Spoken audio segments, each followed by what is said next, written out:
பிரியமானவர்களே, இயேசு கிறிஸ்துவின் நாமத்தினாலே உங்களை அன்போடு நான் வாழ்த்துகிறேன். கடவுள் தாமே நாம் அனைவரையும் ஆசீர்வதிப்பாராக. சிஎஸ்ஐ குண்டூர் குருசேகரம் சென்னை பேராயம் செங்கல்பட்டு திருச்சபையின் சார்பாக உங்களை அன்போடு நான் வாழ்த்துகிறேன். தென்னிந்திய திருச்சபையின் ஆயராக உங்களோடு ஆண்டவருடைய செய்தியை பகிர்ந்து கொள்வதில் நான் மிகுந்த மகிழ்ச்சி கொள்கிறேன். பாருங்கள், சில சமயத்தில் நம்முடைய வாழ்க்கையில் நாம் அநேக தோல்விகளை சந்திக்கக்கூடும். ஒருவேளை நம்முடைய தனிப்பட்ட வாழ்க்கையில் கூட நிறைய தோல்விகளை நாம் கடந்து போயிருப்போம். இல்லைனா தோல்வியுற்ற மனிதர்களை நாம் பார்ப்போம்.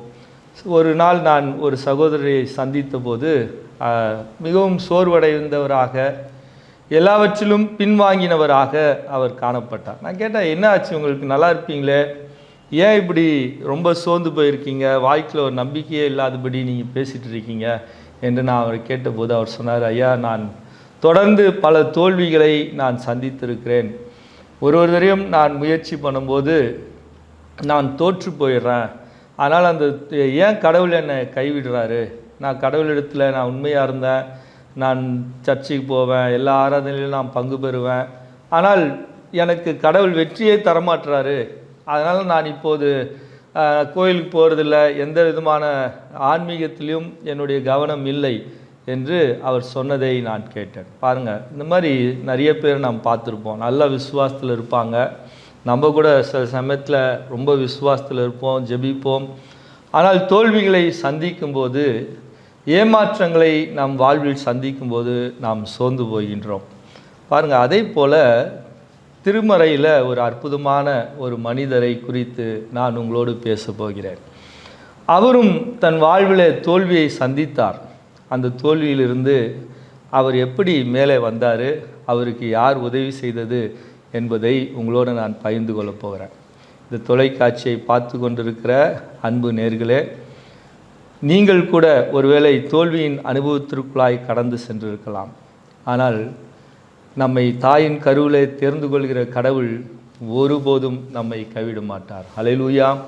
அதுதான் நம்முடைய அடிப்படை விசுவாசம். பாருங்கள், லூக்கா நற்செய்தி நூல் 5ஆம் அதிகாரம் வசனங்கள் 1-11 வசனங்கள் இருக்கிற ஒரு சிறிய பகுதியை குறித்து உங்களுக்கு நான் சொல்ல போகிறேன். லூக்கா 5ஆம் அதிகாரம் 1ஆம் வசனத்தில் சொல்லப்படுகிறது, இயேசு ஒரு நாள் கெனசரேத் ஏரி கரையின் அருகிலே நின்று கொண்டிருந்தார் என்று சொல்லப்படுகிறதை பார்க்கிறோம். பாருங்கள், கெனசரேத்ன்ற ஒரு பகுதி, அதில் இருக்கின்ற ஒரு பெரிய கடலை போன்று இருக்கின்ற ஒரு பெரிய ஏரி இருந்துதாம். அந்த இடத்துல நிறைய பேர் மீன் பிடிப்பாங்க. அந்த கடல், அந்த ஏரி மிகவும் செழுமை வாய்ந்தது, அநேக மீன் வளம் கொண்டது. ஆகவே நிறைய அந்த கடலை சார்ந்து, அதாவது அந்த ஏரியை சார்ந்து வாழ்கின்ற மக்கள், மீனவர்கள், கரையோரத்தில் வாழ்ந்து கொண்டு இருக்கிற மக்கள் அநேகராக இருந்தாங்க. அந்த பகுதிக்குள்ளாக ஏசாமி கடந்து போகிறாரு, அங்கே நின்று கொண்டு இருக்கிறார். ஒருவேளை அதுக்கு முன்னாடி பகுதியெலாம் சொல்லுது, ஏசாமி அற்புதங்களை செய்கிறார், அவரை குறித்து அநேக செய்தி எல்லாருக்கும் சொல்லப்படுகிறது என்று சொல்லப்படுகிறது. ஆகவே ஒருவேளை ஏசாமி குறித்து அவங்க கேள்விப்பட்டது நிமித்தமாக இயேசு அங்கே நின்று கொண்டிருந்ததை பார்த்து அநேக மக்கள் இயேசு கிறிஸ்து பேசுவதை கேட்கும்படியாக அவரை நெருக்கினார்களாம். பாருங்கள், எவ்வளோ அப்போது அற்புதமாக ஏசாமி அங்கே பேசியிருப்பாருன்னு யோசித்து பாருங்கள். எவ்வளோ அன்பான காரியங்களை அவர் பேசியிருப்பாருன்னு யோசித்து பாருங்கள். இன்றைக்கு நம்ம பேசினா சில பேர் பயந்து ஓடிடுறாங்க. இல்லை, ஐயோ, அந்த பிரதர் பேசுகிற, இந்த சிஸ்டர் பேசுனா நமக்கு சில பேர் கோவம் வருது, ஏன்னா புண்படுத்துகிற மாதிரி சில பேர் பேசுகிறாங்க. ஆனால் பாருங்கள், இங்கே இயேசுவை தேடி அநேக மக்கள் அந்த கெனசரேத் பகுதியில் அந்த ஏரி கரை ஓரமாக இயேசுவை நெருக்கினார்கள் என்று சொல்லப்படுகிறதை பார்க்குறோம். பாருங்க, அங்கேருந்து ஏசாமி அவங்களோட பேசி கொண்டு இருக்கிறாரு. அப்போது அந்த வசனம் சொல்லுது, அங்கு 2 படகுகள் இருந்ததாம். 2 படகுகள் கரையோரம் இருக்கிறது. அங்கு மீனவர்கள் அந்த படகுக்கு வெளியே அவங்க வலைகளை அலசி கொண்டிருந்தார்கள் என்று திருமறை சொல்லுது. நான் கடலூர் பகுதியில் 4 ஆண்டுகள் ஆண்டவருடைய ஊழியத்தை செய்ய எனக்கு வாய்ப்பு கிடைத்தது. அங்கே மீனவர்களோடு நான் இயேசுவின் அன்பை பகிர்ந்து கொள்ள எனக்கு வாய்ப்பு கிடைத்தது. அதனால் மீனவர்களை பற்றி ஓரளவுக்கு எனக்கு தெரியுங்க. உங்களுக்கு கூட தெரிந்திருக்கும், எப்போ வலைகளை அலசுவாங்க, கடலுக்கு போயிட்டு கரைக்கு வந்த பிறகு அலசுவாங்க. ஏன் அலசுறாங்கன்னா, அதுக்குள்ளே நத்தைகள், தேவையில்லாத சிற்பிகள் மாட்டியிருக்கும், தேவையில்லாத மீன்கள், பயன்படாத மீன்கள் மாட்டியிருக்கும், இல்லை சில இடத்துல வலை கிழிந்திருக்கும், அதெல்லாம் சரி செய்வாங்க. நான் கூட மீனவர்களோடு எப்போ போய் பேச முடியும்னா, அவங்க அந்த பீச்சில் உட்காந்து அந்த கடற்கரை ஓரமாக உட்காந்துட்டு அந்த வலையெல்லாம் சரி செய்வாங்க. அப்போ தான் நீங்கள் அவங்களோட பேச முடியும். அவங்களோட பேசலாம். அவங்க ஏதாவது பாட்டு கேட்டால் பேசிட்டா அதை வலையை பின்னிட்டு இருப்பாங்க. அதே போல் இங்கு இந்த 2 படகுகளுக்கு முன்பாக மீனவர்கள் வலைகளை அலசி கொண்டிருந்தார்கள் என்று திருமறை சொல்கிறதை பார்க்குறோம். அப்போனா என்ன அர்த்தம்னா, அவங்க மீன் பிடிக்க போயிட்டு வந்து போட்டை கரை ஓரமாக வச்சுட்டு அவங்க வலையை அலசிட்டு இருக்காங்க பாருங்கள். அப்போ வசனம் சொல்லுது, அந்த 2 படகுகளில் ஒரு படகு சீமோன் பேதுருவுடைய படகாக இருந்தது என்று சொல்லப்படுகிறது. உடனே ஏசாமி என்ன பண்ணுறாரு, அந்த சீமோன் படகுக்குள்ளாக அவர் ஏறி உட்கார்ந்து அந்த மக்களோடு பேசினாராம். அப்போ கற்பனை பண்ணி பாருங்கள், நம்ம ஊர் பீச் மாதிரி கிடையாதுங்க. இந்த கெனேசரேத் ஏரி நம்ம ஊர் பீச் மாதிரி கிடையாது. கடலுக்குள்ளே இருந்து போட்டிலேருந்து பேசினா நம்ம கரையில் கேட்குமா? கேட்காது. அங்கே அப்படி கிடையாது. உடனே ஒரு 10 அடியிலே நாங்கள் நேராக போய் இஸ்ரேல் நாட்டில் போய் பார்த்தோம். ஒரு 10 அடியிலே தண்ணி இருக்கும். தண்ணி கீழே இருக்கும். ரொம்ப அலைகள் இருக்காது, கொஞ்சம் அப்படியே தண்ணி ஓரமாக இருக்கும். அப்படின்னா என்ன அர்த்தம்? அவர் படகுலிருந்து மக்களோடு பேசுகிற தூரத்திலிருந்து அவர் பேசுகிறார். இல்லை, நிறைய விஷயங்களை ஏசாமி அந்த மக்களோடு பேசினார் என்று நாம் பார்க்கிறோம். பேசி முடித்த பிறகு அற்புதமான பகுதிங்க, ஆழமான பகுதி. நாம் இதை ரொம்ப கூர்ந்து நாம் கவனிக்க வேண்டும். பேசி முடித்த பிறகு அவர் பேதுருவை, சீமோனை பார்த்து அவர் சொல்கிறாரு, பா, ஆழத்திற்கு படகை கொண்டு போ, ஆழத்தில் போய் வலையை போடு என்று சொல்கிறார். உடனடியாக வசனம் சொல்லுது, உடனடியாக சீமோன் சொல்கிறாரு, ஐயரே, நாங்கள் இரவு முழுவதும் இந்த கடலிலே நாங்கள் உழைத்தோம், இரவு முழுவதும் நாங்கள் பாடுபட்டோம் மீன் பிடிப்பதற்காக, ஆனால் எங்களுக்கு ஒரு மீனும் அகப்படவில்லை என்று சொல்கிறார். நல்லா கவனிச்சுங்க. அப்போனா என்ன தெரியுதுன்னா, இந்த மீனவர்கள் இரவு முழுவதும் அவர்கள் பாடுபட்டும் உழைத்தும் அவர்கள் ஒரு பலனும் இல்லாமல் தோல்வியுற்றவர்களாக கரை ஓரத்தில் அலசி கொண்டிருந்தார். பாருங்கள், காட் நோஸ் அவர் ஹார்ட்ங்க. கடவுள் நம் உள்ளத்தை அறிந்திருக்கிறார். ஏதோ விபத்தில் போய் ஏதோ சும்மா போய் அவர் சீமோன் பேதுரு படகுல ஏறலைங்க. தோல்வியுற்ற ஒரு மனிதன், சோர்ந்திருக்கின்ற மனிதன் உடைய படகில்தான் இயேசு கிறிஸ்து அங்கு ஏறுகின்றதை திருமறை நமக்கு சொல்கிறதை நாம் புரிந்து கொள்ள வேண்டும். ஒருவேளை நீங்கள் நினைக்கலாம், ஏன் கடவுள் நமக்கு இந்த தோல்வியின் அனுபவத்தை கொடுத்திருக்கிறார், ஏன் நாம் தோல்வியை சந்தித்திருக்கிறோம் என்று நீங்கள் நினைக்கலாம். பாருங்கள், இங்கு ஒரு தோல்வியுற்ற மனிதனுடைய வாழ்வுக்குள்ளாக என் இயேசு கிறிஸ்து செல்கிறார். இன்னும் அற்புதமான பகுதி பாருங்க. அவன் சொல்கிறான், இரவு முழுவதும் போராட்டம், பராக்ஸ்ரோமா என்று சொல்கிறார்கள்.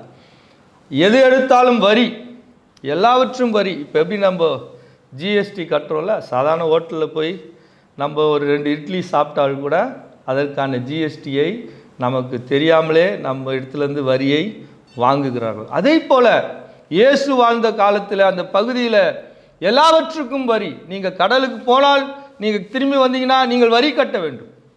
நீங்கள் வலையை எடுத்துகிட்டு போனீங்கன்னா அதற்கான வரியை நீங்கள் கட்ட வேண்டும். இரவு முழுவதும் போராட்டம், ஒன்றும் கிடைக்கவில்லை, ஏமாற்றம். ₹1 கையில், கூட வந்தவர்களுக்கு கூலி தர வேண்டும் மற்றும் அரசாங்கத்திற்கு வரி கட்ட வேண்டும். பல்வேறு நெருக்கடிகள், பல்வேறு கஷ்டம், பல்வேறு வேதனையோடு சீமோன் அங்கு வலையை கழுவி கொண்டிருந்தான். அந்த மனிதனுடைய வாழ்விலே இயேசு கிறிஸ்து போகிறார். அன்பான தேவ பிள்ளைகள், அவர் சொல்கிறாரு, ஆழத்திற்கு போலாம் வா. எங்கு உன் அனுபவம் தோற்று போனதோ, எங்கு உன் திறமைகள் தோற்று போனதோ, எங்கு இரவு முழுவதும் நீ போராடி தோல்வியை சந்தித்தியோ, அதே இடத்திற்கு நான் உன்னை கூட்டி கொண்டு போகிறேன், என் கூட வரியான்னு ஏசாமி கேட்குறார். இன்னும் அற்புதமான கடவுள் நம்முடைய கடவுள் பாருங்கள். அன்பான தேவ பிள்ளைகளே, நீங்கள் எங்கு தோற்று போகிறீர்களோ அதே இடத்துல என் தேவனால் உங்களை உயர்த்த முடியும். நீங்கள் எங்கே அவமானப்படுகிறீர்களோ அதே இடத்துல என் தேவனால் உங்களை ஆசீர்வதிக்க முடியும். அவன் சொல்கிறான், ஐயா, நான் மீனவன், எனக்கு இந்த கடல் நல்லா தெரியும். அநேக முறை இந்த கடலிலே நான் மீன்களை பிடித்திருக்கிறேன். ரா முழுவதும் என் திறமையை நான் பயன்படுத்தினேன். ரா முழுவதும் என்னுடைய சிந்தனைகள், என்னுடைய அனுபவங்கள் எல்லாவற்றையும் பயன்படுத்தியும் எங்களுக்கு ஒன்றும் கிடைக்கவில்லை. ஐ ஃபெயில்டு. நான் தோற்று போனேன். இந்த கடலிலே நான் தோற்று போயிருக்கிறேன் என்று அவன் சொல்கிறதை பார்க்கிறோம். ஆனால் அவர் சொல்கிறாரு, ஆனாலும் இயேசுவே, நீர் சொல்கின்ற ஒரு வார்த்தையின்படி இந்த முறை நான் உங்களோடு கூட வருகிறேன் என்று இயேசுவோடு ஆழத்திற்கு அவன் செல்கின்றதை பார்க்கிறோம். ரொம்ப அற்புதமான ஒரு பயணம்ங்க. இது ஒரு ஜேர்னி, இட்ஸ் அ ஜேர்னி. இது ஒரு பயணம், இயேசுவோடு சென்ற பயணம். முன்னாடி இரவு தன் நண்பர்களோடு அவர் பயணம் செய்தார். தன் அனுபவத்தோடு, தன் திறமைகளோடு, தன் திறமையின் மீது நம்பி, அனுபவத்தின் மீது நம்பி அவர் பயணம் செய்தார். கூட்டாளிகள் மீது நம்பிக்கை வைத்து அவர் பயணம் செய்தார். அவர் தோல்வியுற்றார். இப்பொழுது இயேசுவை நம்பி, இயேசுவின் வார்த்தையை நம்பி அவர் பயணம் செய்கிறார். ஹல்லேலூயா, ஹல்லேலூயா. இந்த பயணத்தின் விளைவை பாருங்க. எங்கு அவர்கள் தோற்று போனார்களோ, எந்த ஆட்கடல் அவர்களை ஏமாற்றியதோ, அதே இடத்திற்கு இயேசு அவர்களை அழைத்து செல்கிறார். இயேசு சொன்னபடியே அவர்கள் வலைகளை வீசினார்கள். இது பாருங்க, நல்லா பாருங்க. இது ஏதோ சீமோனுக்கு ஒன்று அழைப்பில்லைங்க. நம்ம நினைக்கிறோம் சீமோன் ஒண்டி போனார். அதில் வசனம் சொல்லுது, அவர்களும் சென்றார்கள், அவர்கள் அனைவரும் வலைகளை வீசினார்கள்.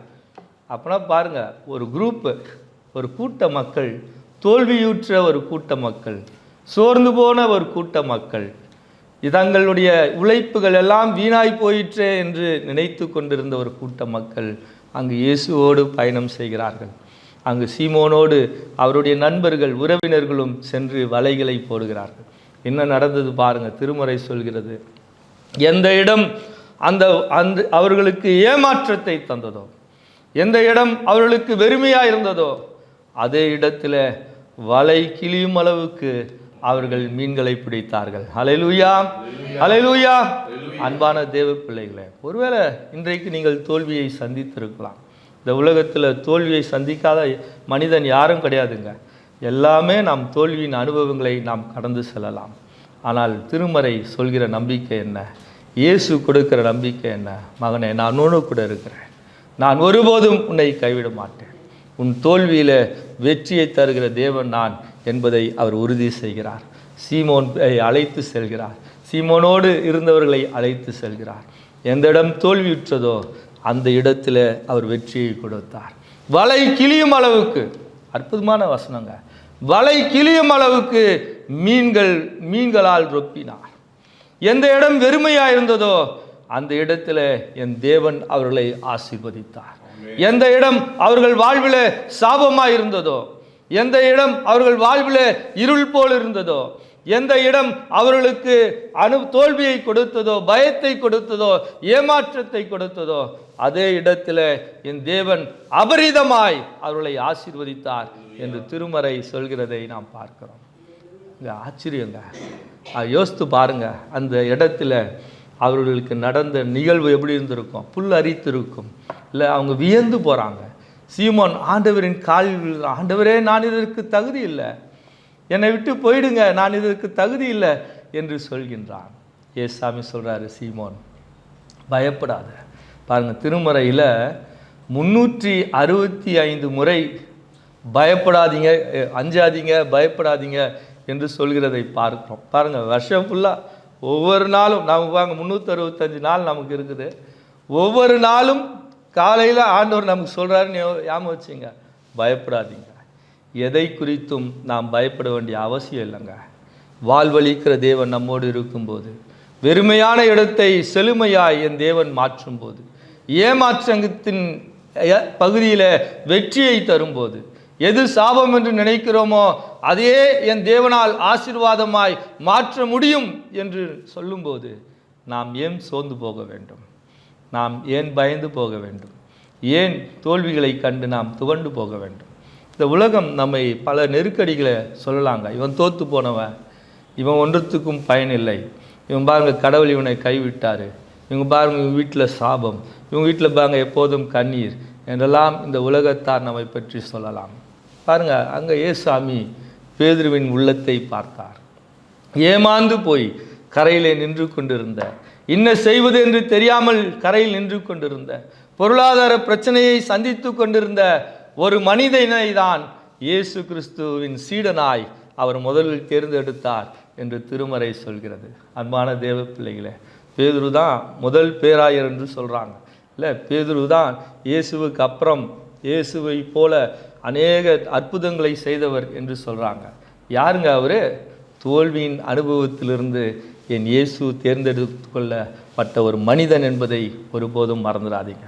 இன்றைக்கு நீங்கள் தோல்வியை சந்தித்திருக்கலாம், அவமானங்களை சந்தித்திருக்கலாம், வெறும் கையில் நிற்கலாம், உங்களுடைய பொருளாதார பிரச்சனையை சந்தித்திருக்கலாம், குடும்பத்தில் அநேக தோல்விகளை சந்தித்திருக்கலாம், தொழிலில் கூட நீங்கள் தோற்று போயிருக்கலாம், தேர்வுகளில் தோற்று போயிருக்கலாம். ஆனால் ஒன்றே ஒன்று ஞாபகம் வச்சுங்க, உங்களை அழைத்தவர் ஒருபோதும் உங்களை கைவிட மாட்டார். அவர் உங்கள் உள்ளத்தை பார்த்து கொண்டிருக்கிறார். பெருந்திரளான கூட்டம் கெனசரேத் கரையில் இருந்தது. யாருக்கும் பேதுருவின் சீமோனுடைய உள்ளத்தில் இன்னும் போய் கொண்டிருக்குன்னு யாருக்கும் தெரியாதுங்க. இன்னும் அவர் கவலைப்பட்டிருக்கான்னு யாருக்கும் தெரியாது. ஆனால் இயேசுவோ அங்கு தோல்வியுற்ற ஒரு மனிதனின் உள்ளத்தை அறிந்திருந்தார். அங்கு தோல்வியுற்ற ஒரு கூட்டத்தின் உள்ளத்தை அறிந்திருந்தார். அவர்களை தேடி சென்றார், அவர்களை அழைத்து கொண்டு போனார். எங்கு தோல்வியுற்றார்களோ அங்கே வெற்றியை கொடுத்தார். அதே தேவன் உங்களுக்கும் வெற்றியை கொடுக்க முடியும்.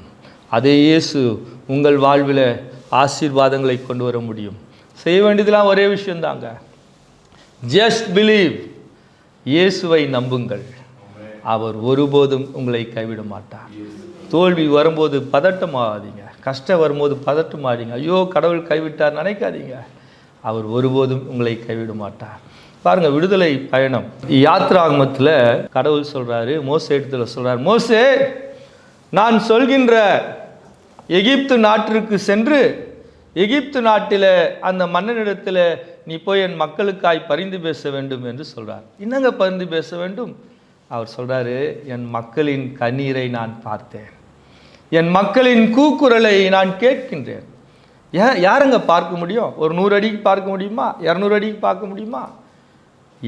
பக்கத்தில் இருக்கும்போது தான் ஒரு ஆளை நாம் பார்க்க முடியும். அப்போலாம் என்னங்க அவர் சொல்கிறாரு, என் மக்கள் எகிப்தில் துன்பப்படுறாங்க, எல்லாம் கைவிட்டாங்க நீ நினைக்கிறியா? இல்லை மோசே, என் மக்களின் துன்பத்தை நான் பார்த்து கொண்டிருக்கிறேன், என் மக்களின் கதறலை நான் கேட்டு கொண்டிருக்கிறேன், அவர்களுடைய உள்ளத்தின் வேதனையை நான் அறிந்திருக்கிறேன், அவர்களை நான் விடுவிப்பேன் என்று போய் சொல் என்று மோசே இடத்தில் கடவுள் சொல்கின்ற அற்புதமான வசனத்தை நான் உங்களுக்கு சொல்லி கொண்டிருக்கிறேன்.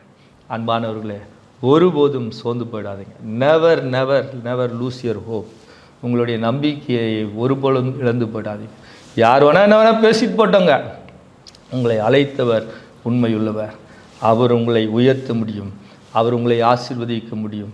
எந்த பேயோ எந்த பிலிசூனிய கட்டுகளோ எந்த மனிதனோ உங்களை ஒன்றும் செய்ய முடியாது. என்றால் நீங்கள் தேவனால் தேர்ந்தெடுக்கொள்ளப்பட்டவர்கள், தேவனால் அழைக்கப்பட்டவர்கள். நீங்கள் இயேசுவை நம்பி அவரோடு பயணம் செய்தால் போதும். அவர் உங்கள் பாதையில் வெற்றியை தர அவர் ஆயத்தமாக இருக்கிறார். மீண்டுமாக இந்த தொலைக்காட்சியை பார்த்து கொண்டிருக்கிற உங்கள் ஒவ்வொருத்தரையும் நான் அன்போடு வாழ்த்துகிறேன். ஒருவேளை இன்றைக்கு நீங்கள் பல்வேறு நெருக்கடிகளை சந்தித்திருக்கலாம், ஆனால் இயேசு உங்களோடு பயணம் செய்து கொண்டிருக்கிறார், உங்களோடு அவர் கடந்து கொண்டிருக்கிறார் என்பதை ஒருபோதும் மறந்துடாதீங்க. எங்கே நீங்கள் தலை குனிந்து போனீங்களோ, எங்கே அவமானங்களை சந்தித்தீங்களோ, எங்கே பிரச்சனைகளை சந்தித்தீங்களோ, அதே இடத்துல என் இயேசுவால் உங்களை உயர்த்த முடியும்.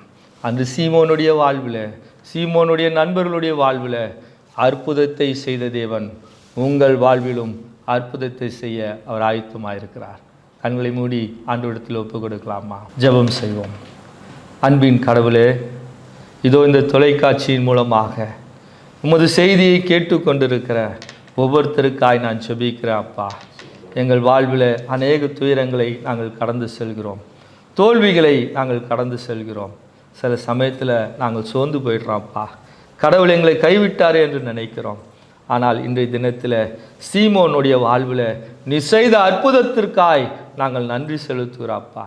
துவண்டு போன அந்த மனிதனுடைய வாழ்வில் எந்த இடத்துல தோற்று போனானோ அதே இடத்துல நீர் வெற்றியை கொடுத்திரே, அதற்காய் நன்றி அப்பா. இதோ எங்கள் வாழ்வில் கூட நீ வெற்றிகளை தரும்படியாக எங்களோடு நீர் கடந்து வரும்படியாய் நாங்கள் செபிக்கிறோம் அப்பா. இதோ இதை பார்த்து கொண்டிருப்பவர்கள் ஒருவேளை தோல்வியின் அனுபவத்தில் இருப்பார்கள் என்றால், சோர்ந்து போன நிலையில் இருப்பார்கள் என்றால், ஏன் கடவுளே எனக்கு இந்த வேதனை என்று கதறிக்கொண்டு இருப்பார்கள் என்றால், அவர்களுடைய வாழ்வில் நீர் ஒரு அற்புதத்தை செய்யும்படியாக, அபரிதமாய் நீர் அவர்களை ஆசீர்வதிக்கும்படியாய், உமது வல்லமை கடந்து செல்லும்படியாய், கட்டுகளை உடைத்தெறியும்படியாய் நாங்கள் ஜெபிக்கிறோம் இயேசு சுவாமி. அப்படியா நீ செய்ய போவதற்காய் நன்றியோடு மை ஸ்தோத்திரிக்கிறோம். ஒருபோதும் நாங்கள் சோர்ந்து போவதில்லை. எங்கள் கடவுள் என்னோடு இருக்காருங்க, அவரால் எல்லாவற்றையும் செய்ய முடியும் என்ற விசுவாசத்தில் நாங்கள் நிலைத்திருக்க எங்களுக்கு உதவி செய்வீராக. இது பார்த்து கொண்டிருக்கிற ஒவ்வொருத்தரையும் நீர் ஆசீர்வதிங்கப்பா. எல்லா துதிகன மகிமையாமைக்கு செலுத்தி இயேசுவின் நாமத்தினால ஜெபிக்கிறோம் நல்ல பிதாவே, ஆமென். திரியேக கடவுளின் ஆசீர்வாதம், பலன், சுகம் நாம் அனைவரோடும் நாம் விசுவாசத்தோடும் நிலைத்திருப்பதாக. ஆமென்.